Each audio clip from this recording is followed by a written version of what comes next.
Hello everyone, स्वागत है आपका सोनिया टीचिंग क्लासेस में। कैसे हैं आप सब? उम्मीद करती हूँ अच्छे होंगे। चलिए स्टार्ट करते हैं आज के वीडियो को। आज हम डिस्कस करेंगे बिहार शिक्षक भर्ती का जो 3.0 का री एग्ज़ाम होगा और 4.0 के लिए जीके जीएस के मोस्ट इम्पॉर्टेंट क्वेश्चन। ये क्वेश्चन जो हैं प्रीवियस ईयर पर आधारित हैं और कुछ प्रीवियस ईयर के भी हैं। तो वीडियो बहुत ज़्यादा इम्पोर्टेंट होने वाली है, वीडियो को अंत तक ज़रूर देखिएगा। चलिए बिना देरी के स्टार्ट करते हैं वीडियो को। सबसे पहले हम जान लेते हैं पिछले वीडियो का अभ्यास प्रश्न। अगर आपने अभी तक इस वीडियो को नहीं देखा है तो चैनल के प्लेलिस्ट में जाकर देख लीजिए, आपकी तैयारी को बेहतर बनाने के लिए बहुत ही हेल्पफुल होगा। किस वर्ष बिहार को बंगाल से अलग किया गया था? 1905, 1907, 1909, उपर्युक्त में से एक से अधिक या उपर्युक्त में से कोई नहीं। इसका सही आंसर होगा ऑप्शन ई, उपर्युक्त में से कोई नहीं। बिहार को बंगाल से अलग किया गया था 1912 ईस्वी में, ध्यान रखिएगा। इसका सही आंसर होगा 1912। ऑप्शन के अकॉर्डिंग इनमें से कोई नहीं, ई वाला सही है। चलिए अब स्टार्ट करते हैं आज के क्वेश्चंस को। पहला क्वेश्चन है, इनमें से किसने सामुदायिक कार्यक्रम को एक मौन क्रांति की संज्ञा दी थी? डॉक्टर राजेंद्र प्रसाद ने, जवाहरलाल नेहरू ने, डॉक्टर भीमराव अंबेडकर ने, उपर्युक्त में से एक से अधिक या उपर्युक्त में से कोई नहीं। इस प्रश्न का सही आंसर है जवाहरलाल नेहरू, ऑप्शन बी। सामुदायिक कार्यक्रम को एक मौन क्रांति की संज्ञा दी थी जवाहरलाल नेहरू ने। सामुदायिक कार्यक्रम के स्टार्ट कब हुआ था? 1952 ईस्वी में, ध्यान रखिएगा। इसके कुछ इम्पोर्टेंट पॉइंट देखिए। भारत में सामुदायिक विकास कार्यक्रम की शुरुआत हुई थी 2 अक्टूबर 1952 को। देश के ग्रामीण जनता के बीच आर्थिक नियोजन और सामाजिक पुनर्वास की राष्ट्रीय योजना के प्रति जागरूकता पैदा करने के लिए सामुदायिक विकास कार्यक्रम शुरू किया गया था, ध्यान रखिएगा। इसकी शुरुआत हुई थी 2 अक्टूबर 1952 को। अगला देखिए, अगला है युवा बंगाल आंदोलन की स्थापना का श्रेय किसे जाता है? हेनरी विवियन डेरेजियो को, ईश्वर चंद्र विद्यासागर, राजा राम मोहन राय, उपर्युक्त में से एक से अधिक या उपर्युक्त में से कोई नहीं। इस प्रश्न का सही आंसर है ऑप्शन ए। युवा बंगाल आंदोलन की स्थापना का श्रेय जाता है हेनरी विवियन डेरेजियो को, ध्यान रखिएगा। इसके इम्पोर्टेंट पॉइंट देखिए। यंग बंगाल आंदोलन के संस्थापक हेनरी विवियन डेरेजियो, जो 1826 और 1831 के बीच हिंदू कॉलेज कलकत्ता में शिक्षक थे। यानी हेनरी विवियन कौन थे? 1826 से 1831 के बीच हिंदू कॉलेज कलकत्ता में एक शिक्षक थे। उनके अनुयायियों को डेरोजियन या उनके आंदोलन को युवा बंगाल आंदोलन के रूप में जाना जाता है। अगला देखिए, 1932 में पूना पैक्ट के बाद हरिजन सेवक संघ की स्थापना हुई थी। इसके अध्यक्ष कौन थे? भीमराव अंबेडकर, लाला लाजपत राय, अमृतलाल ठक्कर, महात्मा गांधी या घनश्याम दास बिरला? 1932 में पूना पैक्ट के बाद हरिजन सेवक संघ की स्थापना हुई थी। इसके अध्यक्ष थे घनश्याम दास बिरला, ऑप्शन ई सही है। यहाँ पर आप लोग कंफ्यूज हो सकते हैं क्योंकि यहाँ पर महात्मा गांधी भी दिया गया, लेकिन महात्मा गांधी इसके अध्यक्ष नहीं थे, इसके संस्थापक थे। यह पॉइंट ध्यान रखिएगा, मोस्ट इम्पॉर्टेंट है। इसके इम्पॉर्टेंट पॉइंट देखिए। हरिजन सेवक संघ की स्थापना 30 सितंबर 1932 को हुई थी। इसकी स्थापना गांधी जी ने की थी। गांधी जी ने इसकी स्थापना तब की थी जब वे पुणे के यरवदा जेल में थे, ध्यान रखिएगा। इसका मुख्यालय किंग्सवे कैंप दिल्ली में है। इसके पहले अध्यक्ष घनश्याम दास बिरला और पहले सचिव अमृतलाल ठक्कर थे। सभी पॉइंट मोस्ट इम्पॉर्टेंट हैं, सभी को ध्यान रखिएगा। अगला क्वेश्चन देखिए। कालक्रम की दृष्टि से निम्नलिखित घटनाओं में से कौन अंतिम थी? भारतीय राष्ट्रीय कांग्रेस का कराची अधिवेशन, होम रूल लीग आंदोलन, खिलाफत आंदोलन, गांधी इरविन समझौता या भगत सिंह की फांसी। बताइए आप लोग, इनमें से कौन सी घटना है जो सबसे अंत में हुई थी? पहले तो हम इसका ईयर जानते हैं। कराची अधिवेशन कब हुआ था? 8 मार्च 1931 को हुआ था। कब हुआ था? 1931 को हुआ था। होम रूल लीग आंदोलन हुआ था 1916 में। कब हुआ था? 1916 में। खिलाफत आंदोलन हुआ था 1919 में। और गांधी इरविन समझौता हुआ था 5 मार्च 1931 को। कब हुआ था? 5 मार्च 1931 को। भगत सिंह को फांसी हुई थी 23 मार्च 1931 को। इनको फांसी भी 1931 को हुई थी। तो देखिए यहाँ पर कितना क्लोज ऑप्शन दिया गया है। इस प्रश्न का सही आंसर है ऑप्शन ई। भगत सिंह की फांसी जो हुई थी वह सबसे बाद में हुई थी। इस दिन 3 लोगों को फांसी दी गई थी, सुखदेव, भगत सिंह, राजगुरु। ध्यान रखिएगा। इसे याद रखने के लिए एक ट्रिक याद रख लीजिए, भगत के राज में सुख नहीं। इन तीनों को एक ही दिन फांसी दी गई थी। ट्रिक क्या है? भगत के राज में सुख नहीं, इन तीनों को एक ही दिन फांसी दी गई थी 23 मार्च 1931 को। इसका सही आंसर है ऑप्शन ई। ध्यान रखिएगा। नेक्स्ट क्वेश्चन देखिए। शिक्षा का अधिकार अधिनियम 2009 अस्तित्व में आया। 1 अप्रैल 2010, 1 अप्रैल 2009, 1 जनवरी 2010, उपर्युक्त में से एक से अधिक या उपर्युक्त में से कोई नहीं। इसका सही आंसर है ऑप्शन ए। शिक्षा का अधिकार अधिनियम 2009 अस्तित्व में आया 1 अप्रैल 2010 से। ध्यान रखिएगा। इसके इम्पोर्टेंट पॉइंट समझिए। शिक्षा का अधिकार अधिनियम 2009, जिसे RTE यानी राइट टू एजुकेशन एक्ट 2009 के रूप में भी जाना जाता है, 4 अगस्त 2009 को भारत की संसद द्वारा अधिनियमित किया गया था। यह अधिनियम 1 अप्रैल 2010 को लागू हुआ था।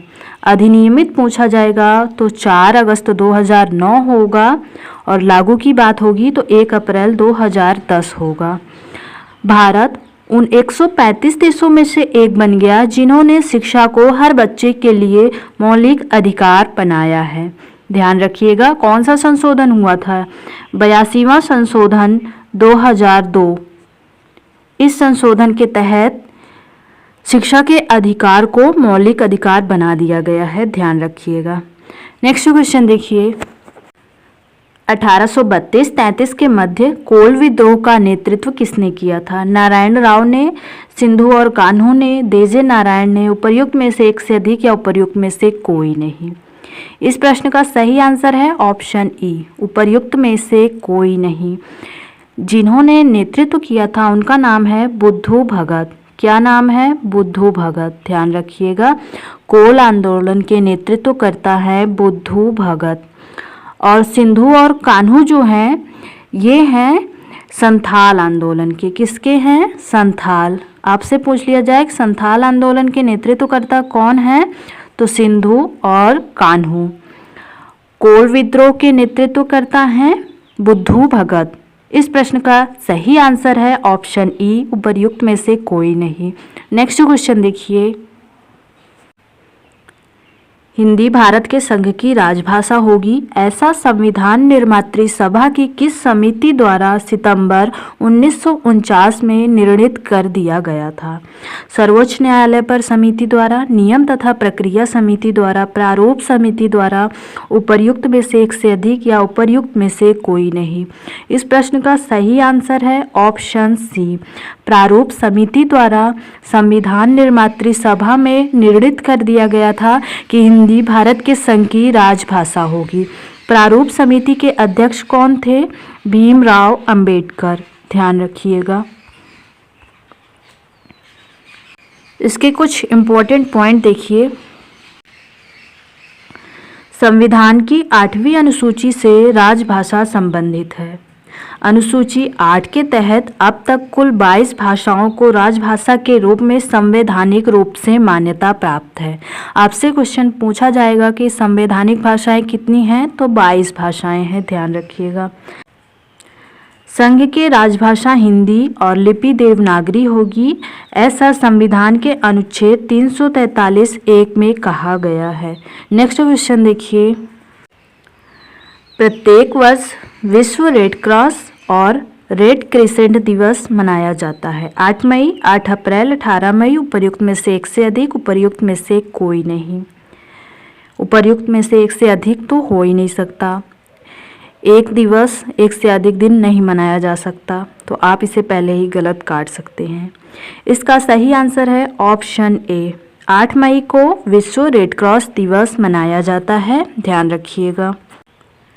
इसके इम्पोर्टेंट पॉइंट हैं, रेड क्रॉस की स्थापना करने वाले हेनरी ड्यूनेंट का जन्म 8 मई 1828 को हुआ था, इसीलिए विश्व रेड क्रॉस दिवस 8 मई को मनाया जाता है। कहाँ पर हुआ था? जिनेवा, स्विट्ज़रलैंड में। इसीलिए उनके जन्मदिन के मौके पर 8 मई को वर्ल्ड रेड क्रॉस डे मनाया जाता है। विश्व रेड क्रॉस और रेड क्रिसेंट दिवस 2024 की थीम है, मैं खुशी के साथ देता हूँ और जो खुशी मैं देता हूँ वह एक इनाम है। थीम ध्यान रखिएगा, कभी कभी पूछ ली जाती है। नेक्स्ट क्वेश्चन देखिए। नेक्स्ट क्वेश्चन है, निम्नलिखित में से कौन सा कथन सही है? लाला लाजपत राय भारतीय राष्ट्रीय कांग्रेस के अध्यक्ष कभी भी नहीं चुने गए थे। गलत, ये वाला गलत है। चुने गए थे, कब चुने गए थे? 1920 के अधिवेशन में जो विशेष सत्र हुआ था उसकी अध्यक्षता लाला लाजपत राय ने की थी, ध्यान रखिएगा। महात्मा गांधी का जन्म गांधीनगर में हुआ था? नहीं, गांधीनगर में नहीं हुआ था। कहाँ पर हुआ था? पोरबंदर, गुजरात में। गांधीनगर गुजरात में नहीं हुआ था, पोरबंदर गुजरात में हुआ था। भगत सिंह ने फॉरवर्ड ब्लॉक गठित किया था? गलत, भगत सिंह ने नहीं गठित किया था। किसने गठित किया था? सुभाष चंद्र बोस ने। फॉरवर्ड ब्लॉक की स्थापना सुभाष चंद्र बोस ने की थी। तो तीनों कथन गलत हैं, तो यहाँ पर पूछा गया सही, तो नन ऑफ द अबव यानी उपर्युक्त में से कोई सही नहीं है। इसका सही आंसर होगा ऑप्शन ई, ध्यान रखिएगा। नेक्स्ट क्वेश्चन देखिए। 1946 ईस्वी में गठित अंतरिम सरकार में जगजीवन को कौन सा विभाग सौंपा गया था? रक्षा, कानून, वित्त, श्रम, उपर्युक्त में से कोई नहीं या उपर्युक्त में से एक से अधिक। इसका सही आंसर है श्रम। श्रम मंत्रालय जगजीवन राम जी को सौंपा गया था, ऑप्शन डी सही है। रक्षा मंत्री थे बलदेव सिंह, अंतरिम सरकार में रक्षा मंत्री बलदेव सिंह। कानून मंत्री थे भीमराव अंबेडकर, कौन थे? भीमराव अंबेडकर। और वित्त मंत्री थे जॉन मथाई। वित्त मंत्री कौन थे? जॉन मथाई। तो इसका सही आंसर है ऑप्शन डी, ध्यान रखिएगा। जगजीवन राम को श्रम मंत्रालय मिला था। नेक्स्ट क्वेश्चन देखिए। निम्नलिखित में से किस नेता ने 1906 में कलकत्ता कांग्रेस अधिवेशन की अध्यक्षता की थी? जिन्ना, बाल गंगाधर तिलक, सुरेंद्रनाथ बनर्जी, गोपाल कृष्ण गोखले या उपरोक्त में से कोई नहीं। तो इसका सही आंसर है ऑप्शन ई, उपर्युक्त में से कोई नहीं, क्योंकि इसकी अध्यक्षता की थी दादा भाई नौरोजी ने। 1906 में कलकत्ता अधिवेशन की अध्यक्षता की थी दादा भाई नौरोजी ने, ध्यान रखिएगा। दादा भाई नौरोजी ने कब कब कांग्रेस अधिवेशन की अध्यक्षता की है, चलिए जानते हैं। कांग्रेस अधिवेशन की सबसे ज़्यादा बार अध्यक्षता की दादा भाई नौरोजी और जवाहरलाल नेहरू ने। आपसे क्वेश्चन पूछा जा सकता है कि सबसे ज़्यादा बार कांग्रेस अधिवेशन की अध्यक्षता किसने की थी? तो दादा भाई नौरोजी और जवाहरलाल नेहरू ने, दोनों ने 3-3 बार कांग्रेस अधिवेशन की अध्यक्षता की थी। दादा भाई नौरोजी अध्यक्ष रहे कब कब? देखिए 1886 में जो सेकेंड वाला था, और 1893 में और 1906 में, ध्यान रखिएगा। नेक्स्ट क्वेश्चन देखिए। नेक्स्ट क्वेश्चन है अभ्यास प्रश्न। भारतीय राष्ट्रीय कांग्रेस का द्वितीय अधिवेशन कहाँ पर हुआ था? कलकत्ता, लाहौर, पूना, दिल्ली, उपर्युक्त में से कोई नहीं या उपर्युक्त में से एक से अधिक। अगर आपने वीडियो ध्यान से सुना है तो आप इसका आंसर ज़रूर दे पाएंगे।